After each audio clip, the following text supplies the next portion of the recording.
Hi guys, welcome to Quantum News. Today I'd like to make a video on how to pronounce famous brands in Chinese. So why do I have to make a video about this? It just occurred to me that because I've seen videos on how to pronounce these brands in English or in French. And I was like, okay, if Dolce & Gabbana is an Italian brand, so why do I have to learn to pronounce it in English or French, which does not make sense. But then I was persuaded that, people just cannot pronounce every brand in its proper language. So I was like, okay, if we have an English version, a French version, why don't I make a Chinese version? Because there are more and more Chinese customers who are buying these products. So maybe they would tell you, I would like to have a look at this Xiangnai. So what he or she is talking about. So anyway, cut the crap. Let's just start it. First brand, Hermes. In Chinese, it is 爱马仕. 爱马仕. 爱马仕. Can I have a look at that 爱马仕 Birkin? Okay, if you want. So the second brand is Chanel. 香奈儿. 香奈儿. Well, sometimes I would add an in front of every brand, which does not make sense. But anyway, so the most famous one, Louis Vuitton. Wow, there are so many pronunciations, but in Chinese, the correct one is 路易威登. 路易威登. I want a 路易威登. That's what most Chinese customers would say. This one, Salvatore Ferragamo. Wow, that's difficult. 费拉格慕. 费拉格慕. I'm not sure if the first part, they would also translate the first part into like 萨尔瓦多. But anyway, people would say 费拉格慕 instead of Ferragamo, or I don't know, in English, Ferragamo. Which it sounds really, really weird in English. Okay, the next one, Versace, 范思哲. 范思哲. I guess this is one of the most. This must be one of the most famous brand in China. I heard of this name when I was like 5th grader or something, because the designer was killed and it was such a sentimental news, like 20 or 50 years ago. I'm not sure. Anyway, and this is my favorite one. It's Giorgio Armani. Well, in Chinese it should be 乔治阿玛尼. 乔治阿玛尼. Actually, I'm wearing 乔治阿玛尼, so this is really, really cool. So the next one, even English people cannot pronounce it. It's Hermenegildo Zegna. In Chinese, it's 宰你呀. I'm really into that 宰你呀 suit. Wow, that's fantastic. 宰你呀. Let's look at some famous jewelry brands. Like Cartier, the most famous one, Cartier. Cartier.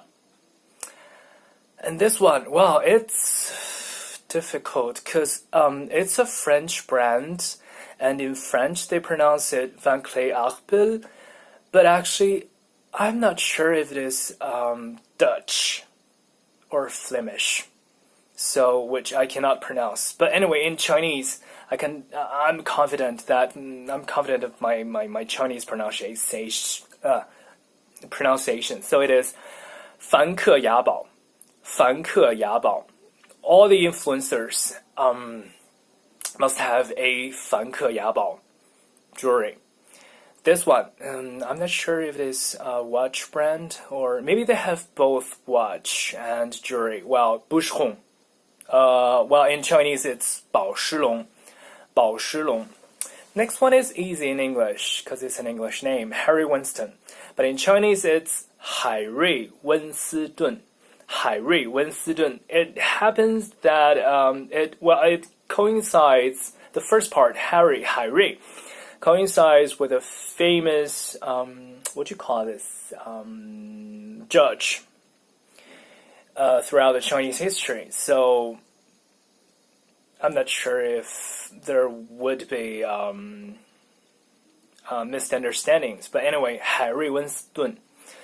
Next one, that's interesting. Well, in French, its pronunciation is Chaumet. Wait, Chaumet,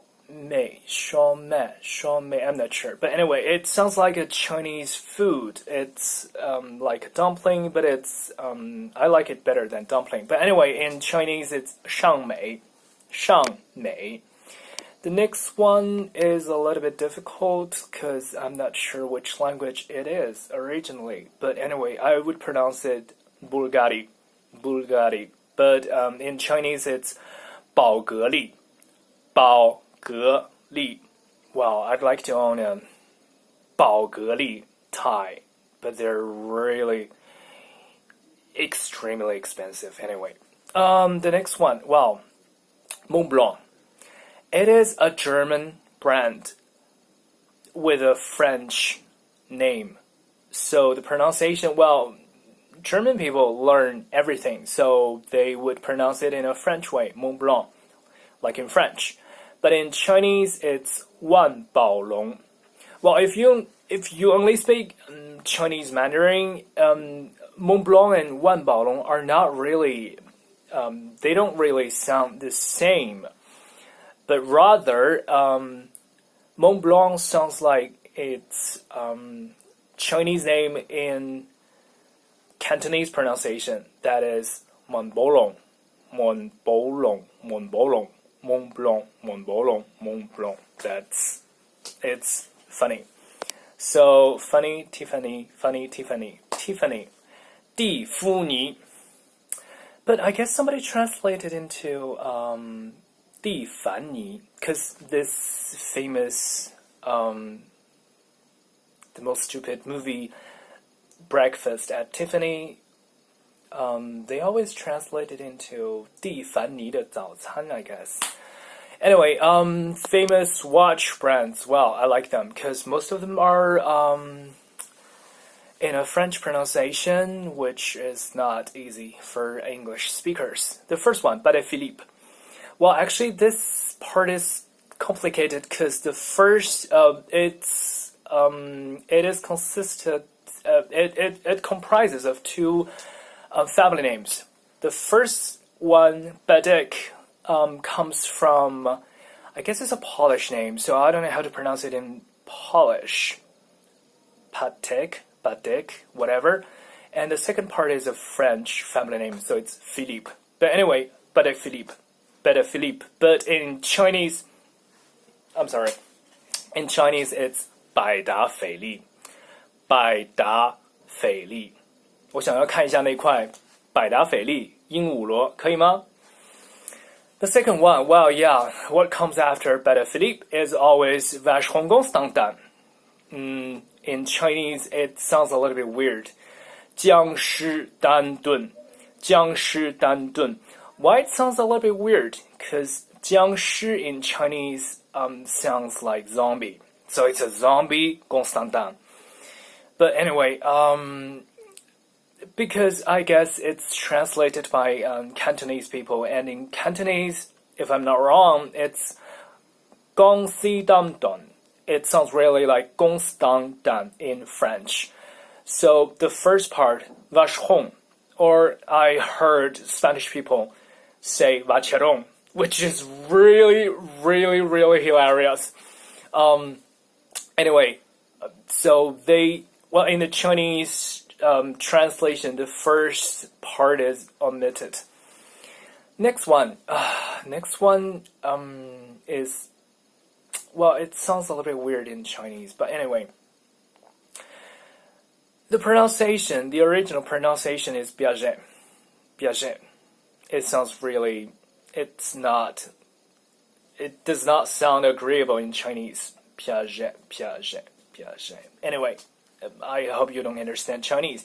But the Chinese pronunciation is 伯爵, which does not have a negative connotation.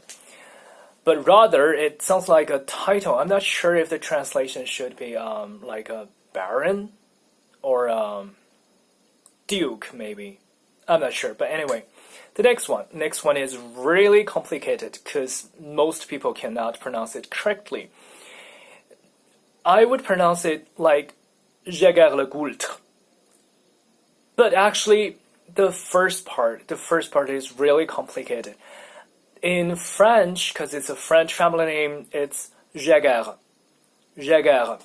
But actually, it is it is used in French as a family name, but actually it comes from a German word, hunter. And in German, its pronunciation is Jäger. But anyway, no French people would pronounce it like Jäger because they just can't pronounce any other pronunciation than in French. But anyway, so Jaeger le Goult, that's if you want to pronounce it properly. But in Chinese, it's really easy. It's 鸡家. 鸡家, that's a recommendable brand. Anyway, next one. Next one is really... Well, it's always complicated, so I just skip the crap. Audemars Piguet. Audemars Piguet in Chinese is super easy. I be. I guess most English-speaking people or any European language-speaking people can pronounce these two syllables easily. The only thing is that the second syllable is with a third tone. Be. I be. If you pronounce it like I be, that's really disgusting in Chinese. I'm not gonna tell you what it means, but anyway. The next one, complicated. Well, in French, it means white bread. Blanc pain. Blanc pain. And in Chinese, wow. The two Chinese words are 饱. I guess the most correct one is 饱破. 饱破. 破 is 琥珀的珀. But there's so many people who would write it like 宝博. 铂金的铂. 宝博. But I guess the most correct one, the most correct pronunciation, because like the original one in French is 办 with P. So it is 宝珀 is the most correct one. And the next one, Rolex, 劳力士. I don't have to translate it. Rolex, 劳力士. Well, most Chinese people, I guess, even if they don't understand, cannot speak English, they can manage to pronounce Rolex in English. So, anyway, I'll just skip this. Rolex, 劳力士. 劳力士. It's, well, I don't need any recommendation. Next one, Breguet. Breguet, that's 宝鸡. 宝鸡. It coincides with a name. Is it city or a province? I'm not sure. Anyway, next one. Frank Muller. Frank Muller, I guess that's a Flemish name. But anyway, 法兰穆勒. 法兰穆勒. Can I have a look at that? 法兰穆勒. Anyway, Wow, that's almost. Anyway, I'll just stop here.